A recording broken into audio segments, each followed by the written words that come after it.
Hello and welcome to Class 9 History online video lectures. Dear children, in my last class, I explained to you about the life history of Akbar, the great Mughal emperor, and about his life story, his early life, and then I did explain to you a little bit about his policies, especially in terms of defense, or better known as his political policies. Today we will continue with the same topic and I will explain to you again the later half of his political life or political policies, and then we'll conclude this chapter with the administrative reforms that he introduced. You will find this topic in your textbook also, and I will give you the page number in page 241. In page 241 of your textbook, you can come across the topic on the political and administrative policies of Akbar. So let's begin with the later half, where you will find the topic Akbar and the Rajputs. While dealing with his political policies, we saw his conquests, especially towards the Deccan, the west, towards the north. So you can see how the Mughal Empire really expanded under the brave and courageous Mughal emperor called Akbar the Great. Of course, dear children, during his conquest, during the wars and battles that he fought, he also got ample support from some of his able generals like Man Singh in Mewar, Munim Khan in Bengal, and Adam Khan in Malwa. Today, let us look at Akbar's relationship with the Rajputs, another warrior group belonging to the Hindu community. Akbar realized the necessity of securing goodwill and support of the Rajputs. The Rajputs were the most powerful of the Hindu powers in order to strengthen and consolidate his empire. Akbar successfully obtained this support in two ways. So he saw that he's got a rival in the form of Rajputs. The Rajputs were also extremely powerful. You must have seen movies like Padmavat, movies like Jodha Akbar, where you will see Bollywood has these dramas, or you can see these period films which they have made, and that is for us to just see and watch how powerful these groups of rulers were.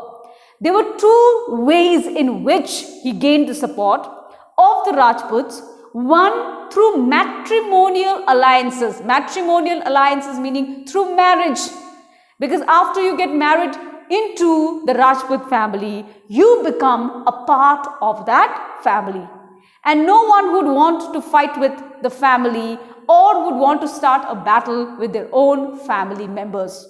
So there were two policies that he used.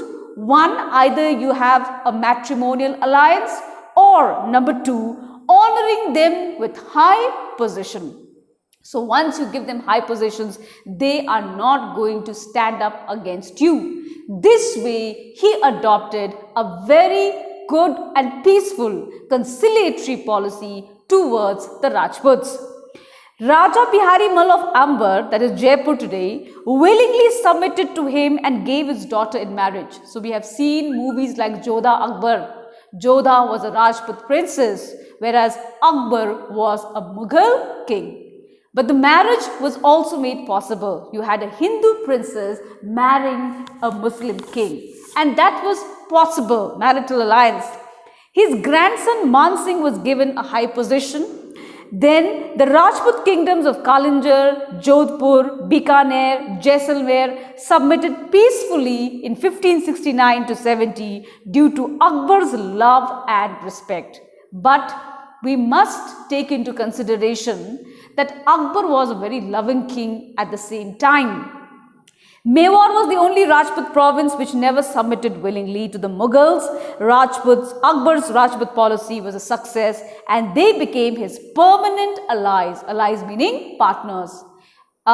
In one way, he was also a member of the family. He was a son-in-law. He was a brother-in-law. All right. At the same time, he also offered them high positions, signed peaceful treaties. So this was the kind of relationship that Akbar adopted towards the Rajputs. And he led his military expeditions and managed important aspects of administration. Now please come straight to administrative policies. Akbar's first concern was to enrich the state and look after the welfare of the peasants. He was a very concerned king, very kind, very humble, and that is why he felt very sorry at the condition of the farmers. What did he do? He made further improvements in Sher Shah's land revenue system, and in 1567 he entrusted Muzaffar Khan and Todarmal with the task of upgrading the land revenue system. Peasants in those days, they had to pay a token or a tax, which we call it the land revenue.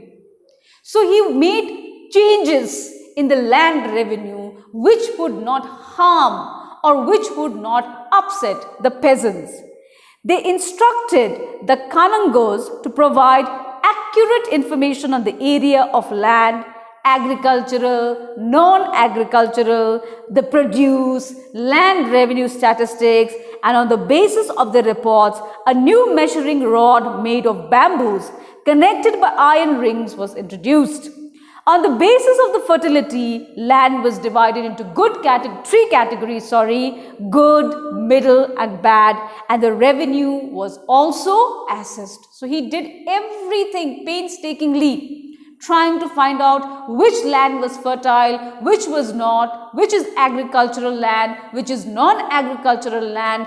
And after having done so, he used to always lobby with his ministers and try to find out the different revenue systems that they have introduced. Next, it was converted into cash. The state demand payable in cash was calculated on the basis of the crop prices over the last 10 years, and it was fixed for a period devised by the 10 years.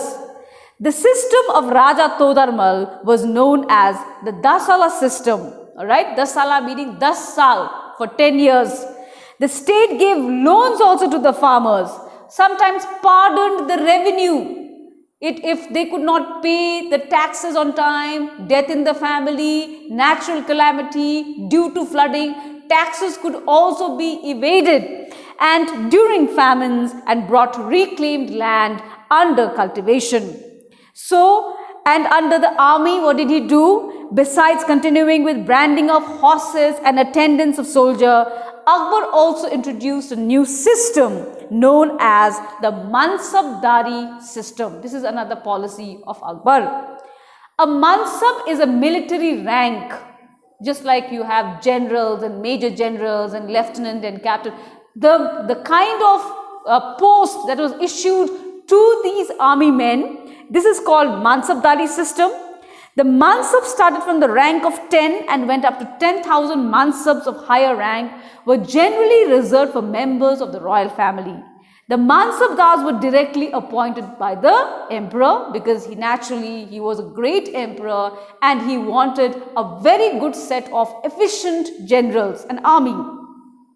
They were paid either in cash, sometimes they were given land also, or jagirs as a part of the revenue of the land was taken as salary.